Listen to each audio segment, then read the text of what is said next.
Austen, are you coming down with something? No, I'm not sick. I popped in a couple of peppermints and my body started freaking out. Don't you love mint? I thought your body would be like well adjusted. Love them. Can't get enough of them, but I don't know why. These must be stronger than my normal mint supply. Jane Austen's Pride and Peppermints, in case anyone's wondering. Okay, well, I'll jot that down. Okay. As I said, I'm a new host to Bundle of Hers, but more importantly, we have Austen, who is a co-host on Bundle of Hers. Hello, hello. And then we have Daryl, who is an MD PhD candidate, also one of our classmates, and she is just supremely intelligent about all things.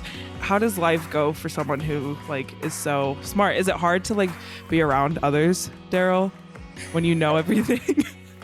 Stop. Are your knees buckling underneath the weight of your ginormous brain? Cut that part out. Yeah, that's okay. Today, I kind of wanted to talk about matriculating classes and matriculating classes in medical school.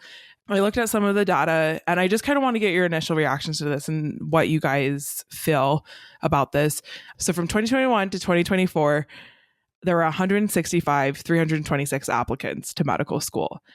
Out of those applicants, only 69,228 got into a medical school. So that means 41.9% of people get into medical school who apply. So the odds aren't in your favor. And that's even if you make it to the starting line of opening up the AMCAS portal. So I'm interested in what obstacles did you face in heading this direction? This is a fun new thing that we do for the podcast now. What we are about to discuss and the views that will be shared are our own. They are not representative of the university and institutions that we may be a part of. So just getting that out there in the open before any words are exchanged. Right. For me, a few of my identities, just so listeners know, I am Black, I'm mixed.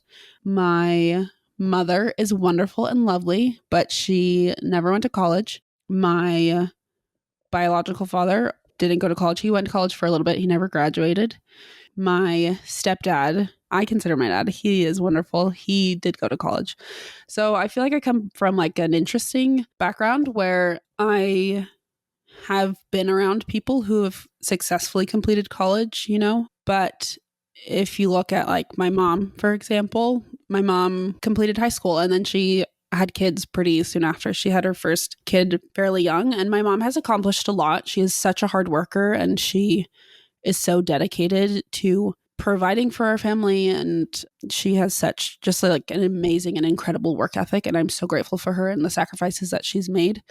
But it has made my journey to medicine kind of interesting. I feel like a lot of our classmates and a lot of people that we interact with, they're in medicine and they know a ton of people who are in medicine. You only go through this process really once. You go through medical school, and that's kind of it. But I think having people who can serve as points of contact for you who have gone through this and can kind of change your perspective, I think that can be a benefit and definitely a different experience. Even if, you might not feel it's a benefit, it's a different experience. I'll talk to my parents about what I'm doing in medical school or about applying to medical school, and they have no idea what I'm talking about. I'll talk to them about the MCAT, and they have no idea. My parents are realtors. They work hard. They are wonderful people. They know the value of hard work, but they don't understand what I'm doing day to day. They don't understand what I need to do to accomplish my goals. And so I think for a lot of my medical journey, in that aspect, I've kind of felt like I've had to figure it out on my own. And luckily, I have wonderful friends that I can ask questions to. A lot of my friends kind of following the same path. And so I had tons of questions for the people around me. But it also meant that I was asking questions to people who were oftentimes just as confused as I was. Mm-hmm. But I think it changed my medical journey just because I felt very alone a lot of the times. I think it really made me think okay, if this is a goal that I have, then I've got to know what is going on. I've got to really drive myself to do it, because my parents aren't going to check in and be like, well, are you doing research? They're not going to check in and be like, well, how's biochem going? Most of the time, my parents didn't know what classes I was in. And I had a lot of siblings. And so they had a lot of more pressing things to worry about. And that is fine. That is 100% okay. And that, it didn't hurt me, but it really meant that like I had to be on top of my learning. I had to be on top of my trajectory because there was no one else really holding me accountable. Mm-hmm. And then as far as being Black in medicine, I mean, I went my entire childhood without seeing a Black physician, like never meeting a Black physician.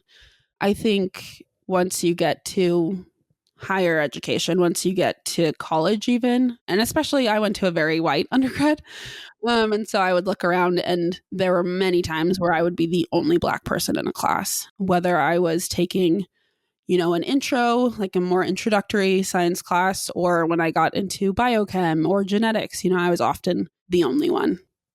I'm proud of my identities. I'm proud of where I come from. But I think when you're navigating a system that isn't necessarily structured around your success, it can feel really isolating. What about you, Daryl? What's going on over there? What's going on over here? Great question.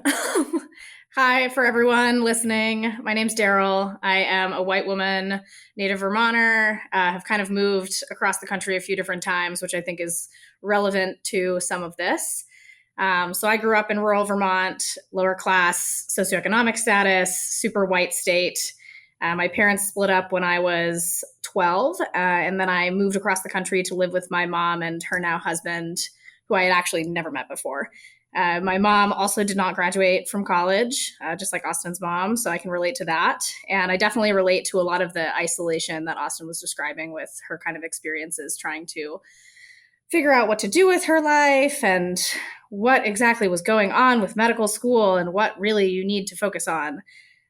Throughout this whole process, I have done a lot of self-reflection and thinking about my goals for life and where I would be best suited in terms of a career and what's going to support my happiness, and ultimately landed on this career path, which I didn't even actually know that MD PhD was a career until I moved to Utah in 2019. So originally, like I said, I'm from Vermont. I moved to Colorado, graduated from high school from an inner city school there, took some time off, and then went back to school, consequently back in Vermont at Middlebury College, which super, super white school, straight up liberal arts. And I was an ecologist while I was there. Kind of was really figuring out what my options were for schooling and for my future. Again, didn't have a strong scientific background in my family. My dad does house moving, which is essentially restoration of old buildings in New England. I spent some time working with him. I was counseled by various mentors, for lack of a better term, during undergrad that I was not cut out for a career in STEM or medicine, that I didn't have the brains, I didn't have the drive, I didn't have what was required. That is like so wild to me because I cannot fathom anyone who like is more qualified. Like crazy that someone would say this to you. It was pretty damaging. I'm not going to lie. I did not have the benefit of having really kind of longitudinal, solid mentorship. Most of my mentors were men, and perhaps that played a role. So yeah, I kind of didn't think that graduate school was for me when I graduated from Middlebury and was working with my dad. Like I said, I was ski patrolling, so I was kind of doing medically adjacent things, but I wasn't really satisfied with that. And I kind of just kept coming back to the realm of neuroscience and research, and really just wanted to get connected again and also to get out of Vermont. And I ended up visiting Utah a couple times in 2019. Spring of 2019, skied here and decided, why not? I guess I'll move to Utah. Might as well. What do I have to lose? Effectively on a whim, I drove out here. And that completely changed my life. I ended up serendipitously interviewing in the lab that I worked in for 3 years before I got into this program.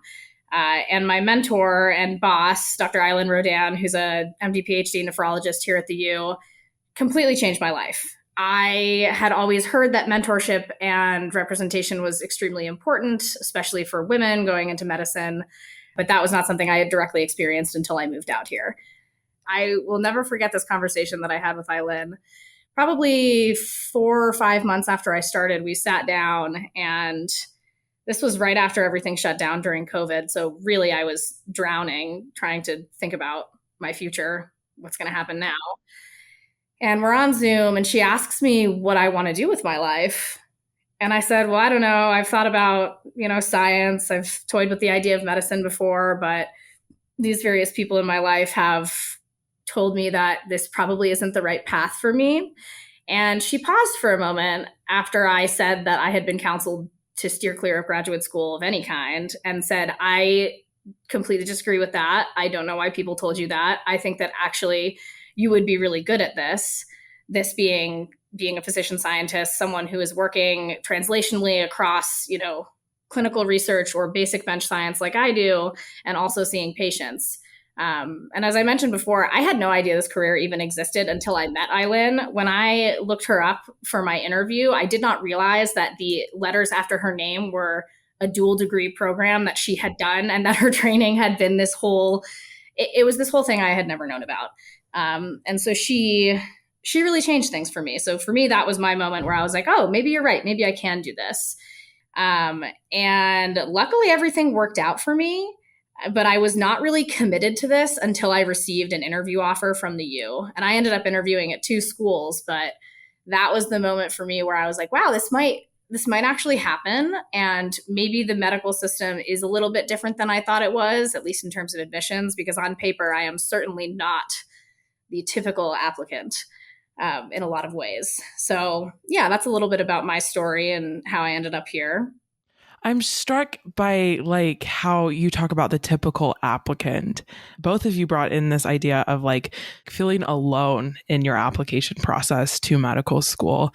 I also went to the same undergrad as Austen, and I was like, yeah, like I'm going to be a doctor. Like I'm going to do that. And then I remember like going into OChem in this building, which honestly, I think should be torn down for safety reasons. But we had classrooms for OChem, maybe like 200, 250 big. Yeah.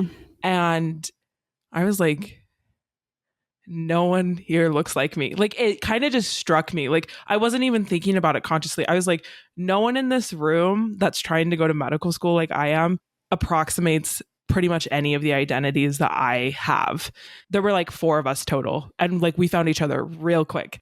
Like, I think that's just like an anecdote of how my journey to medicine is it was also very lonely, and you kind of met friends along the way. But like, I can still remember hearing the front row talk about like how their dad and their grandpa and their great grandpa were actually founders of the medicine practice in its entirety, and I'd be like, oh shoot, like that's not me at all, right? Like I am a Tongan person, right? And so like my people had nothing to do with Western medicine as we know it. Like as a person of color, this space has never been a place of safety and health and wellness. And then like as a woman, these classes were predominantly full of men. And I think the attitude was like kind of get through it. And it's okay if you hear men saying these things about how you'll get into medical school easier, like just bite down and go through it. And I felt quite the opposite. I was like, oh, that I were a white man, I feel like this would be much easier for me. Whereas they would explicitly tell me, oh, that I were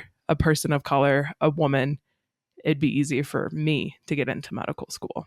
Which is interesting. And I don't know, it's sad. I feel like, we went to the same undergrad, but even after undergrad, I was working in an anatomy lab at a graduate school, and there were students from another medical school, not our medical school, but another one. And I remember one of the students commenting and being like, yeah, well, the U hates white men, so that's why I didn't get in. And I had already been accepted at the time, and didn't say anything about that because I was like, well, I don't want to give this guy more reason to think that like I got in at his expense and only on the basis of what I look like, Yeah. It's sad. It's not a fun place to be, But like the stats for race are astonishing. And these come straight from the AAMC.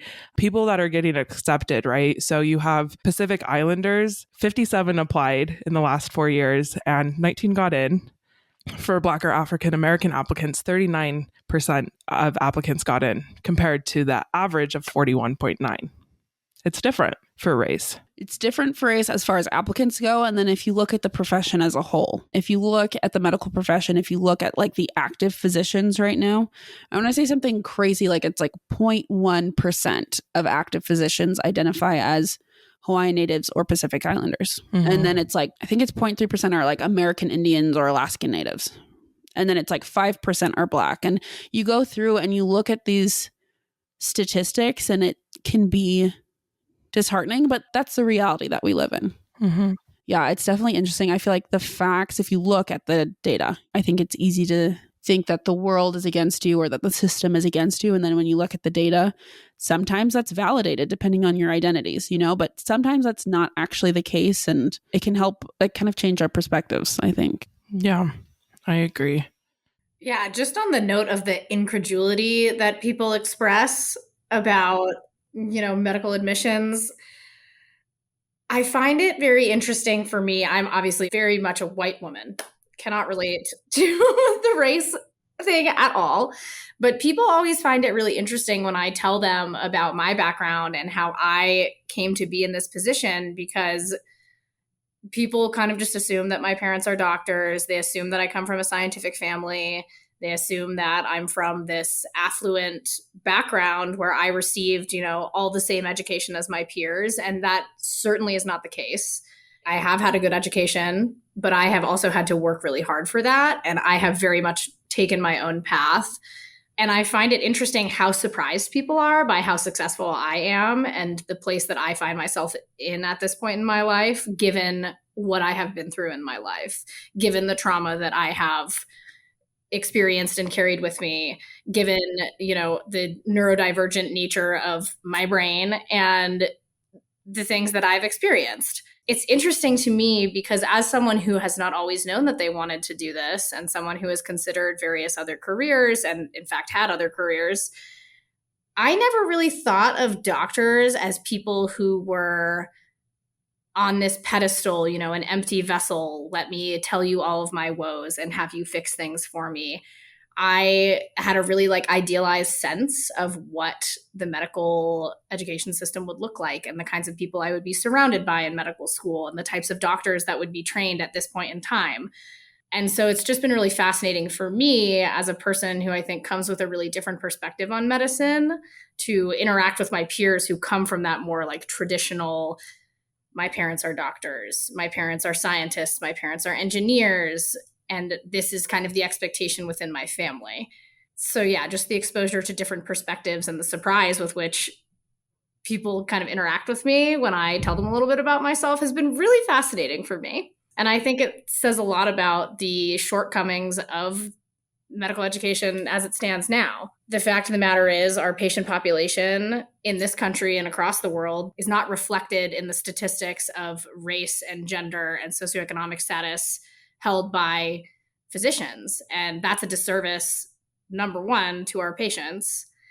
It's actually interesting. I've got a few emails over the past few weeks from people who are at my undergrad institution or people who have recently graduated looking for advice about applying to medical school or thinking about MD, PhD, and how I came to this conclusion. And I think it's really interesting for me because my advice pretty much across the board to people is just do what you are interested in and do what you like to do and don't check the boxes that everybody else is telling you to check.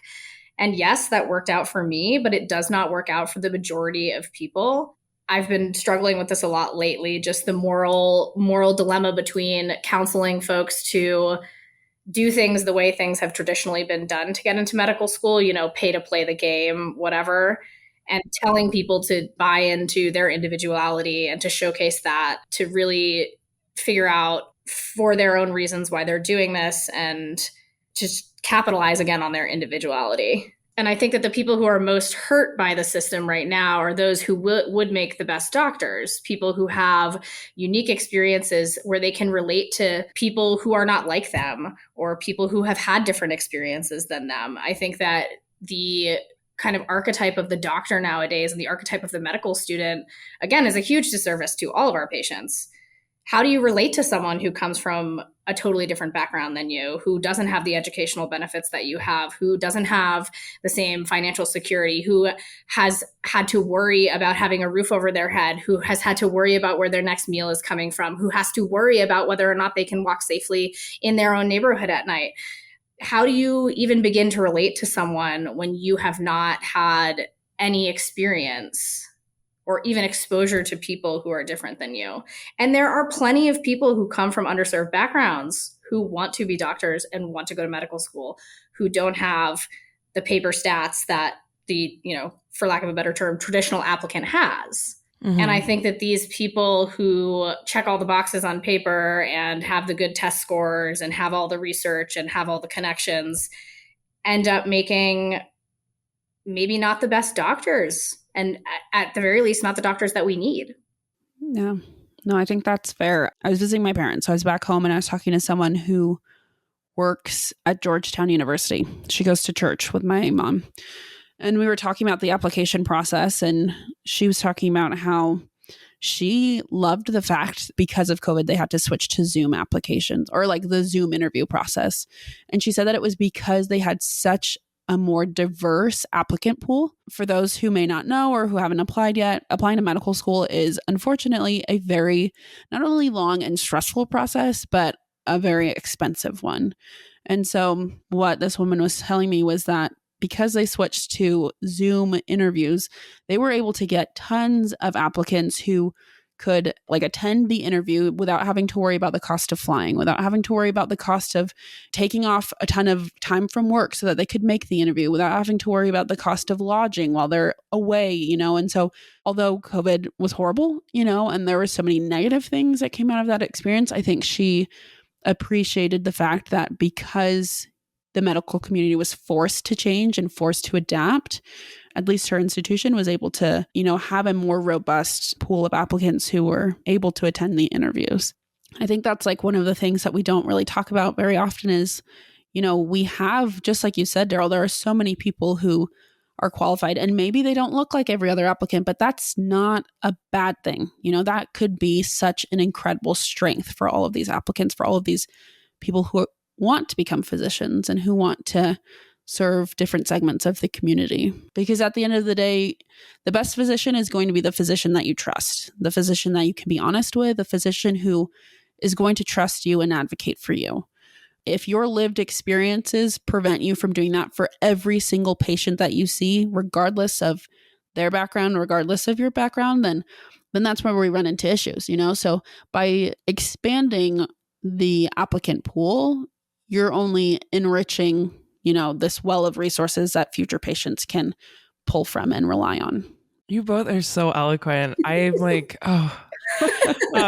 but you guys mentioned criteria to apply. Yeah. How do you capture that? And as a personal statement, who knows if they read those before they look at your MCAT score, right?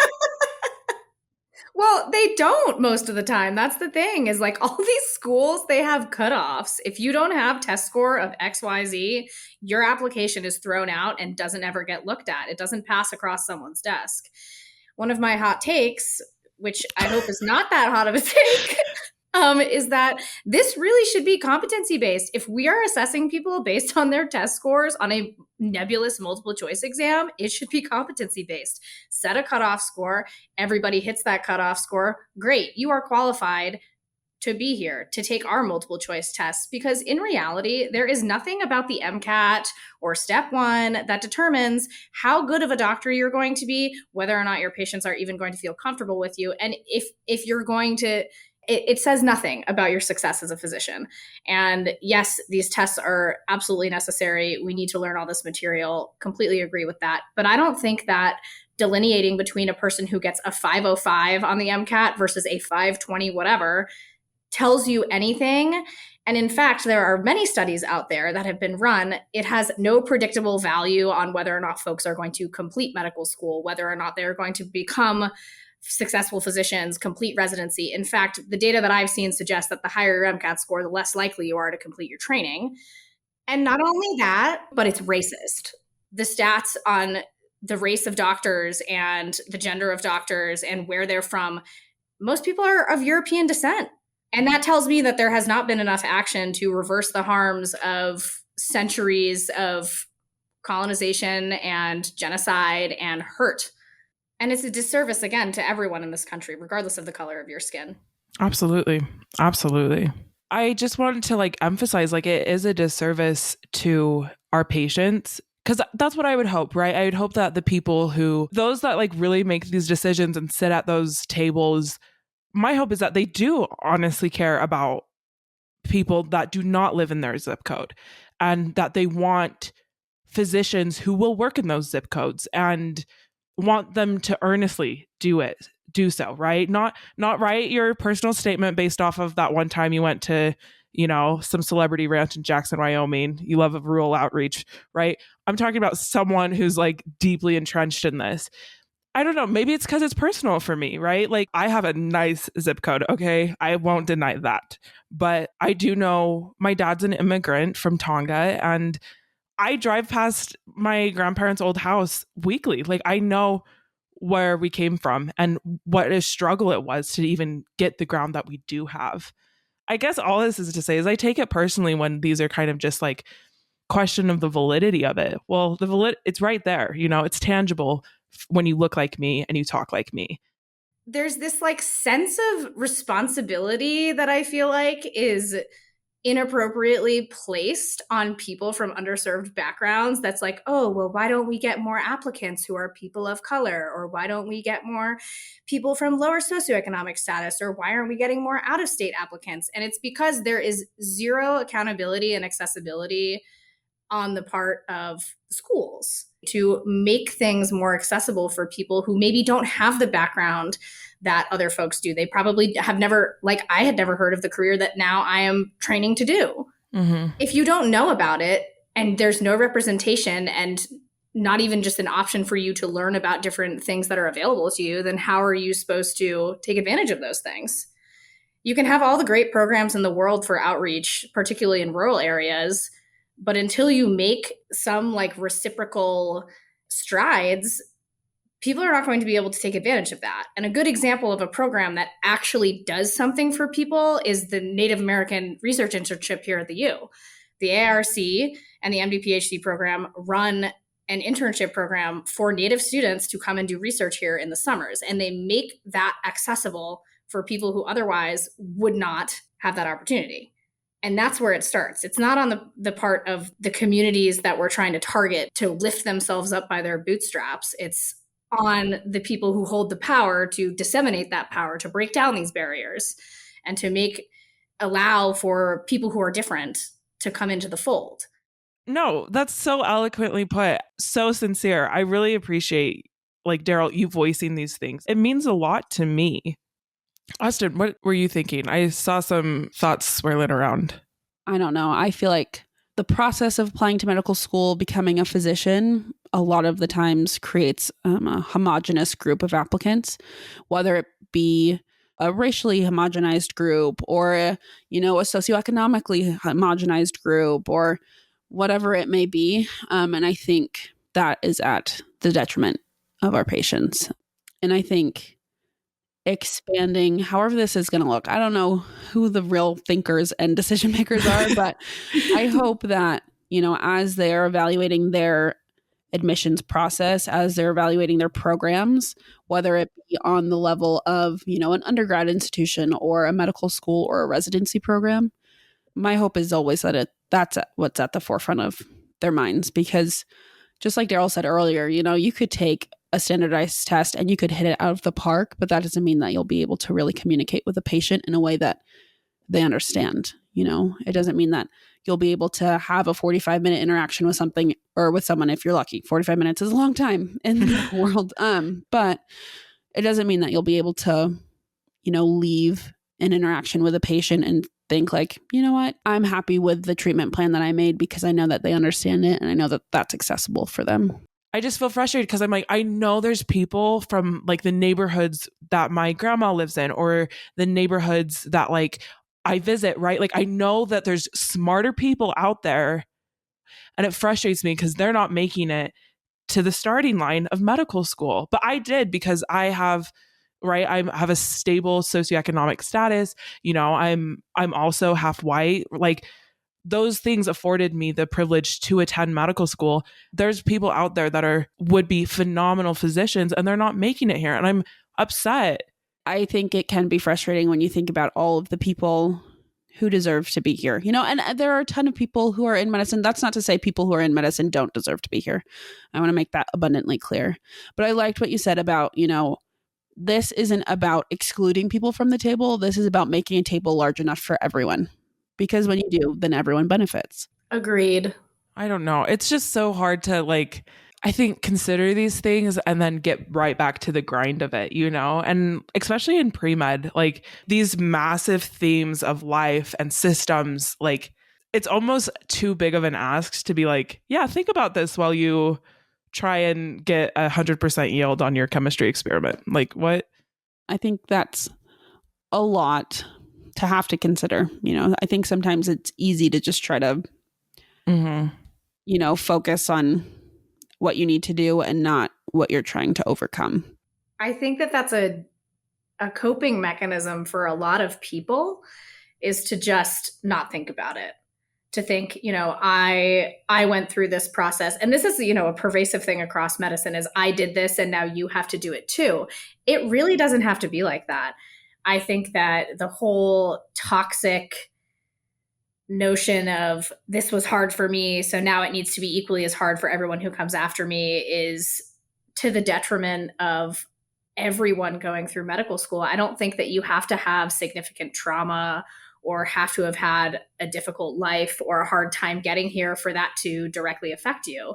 I mean, why do we have to make it so hard for people? Why do we have to beat down students and make them feel like they are lesser than just because they are at an earlier point in their training or have not learned how to calculate an anion gap, which, by the way, I don't know how to do that either. Some girls can calculate anion gaps and some girls can't, and that is okay. It is okay.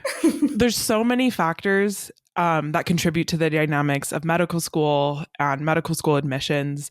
And my fear is if medical school applicants listen to this, they're like, oh gosh, the odds are stacked against me. I just want to validate that and be like, you know what? If it feels like applying to school is hard, it is. It is really hard. And if it feels like it's especially more difficult for you than your peers, that's because it is more difficult for you than your peers. I don't know. I just want to say that to anyone who's applying to medical school or is thinking about doing something that they don't usually fit into or aren't necessarily the archetype, as Daryl said, chances are if you're on the right path, it's going to be uphill. And take heart, take courage. And if you're applying to medicine and you feel like you don't belong, you are so desperately needed. Speaking about this, what I feel like always gives me hope is that things are changing. Even at the beginning during our white coat ceremony, they announced that we were the most diverse class in the history of the University of Utah, which if you look at our class, might be kind of concerning, but it reinforces that things are changing. I look forward to the day where everyone in our society, everyone in our communities knows that they can go and get the care that they need, that they'll be heard, that they'll be listened to, and that there'll be a physician who, maybe doesn't know exactly what they're going through or may not look exactly like them, but is willing and able to empathize with them and willing and able to fight for them, go to bat for them, and advocate for them. First of all, the haters are going to hate, and people are going to tell you that you can't do this. And if nobody has ever told you that you can't do something in your life, get ready, because people will tell you that in medical school.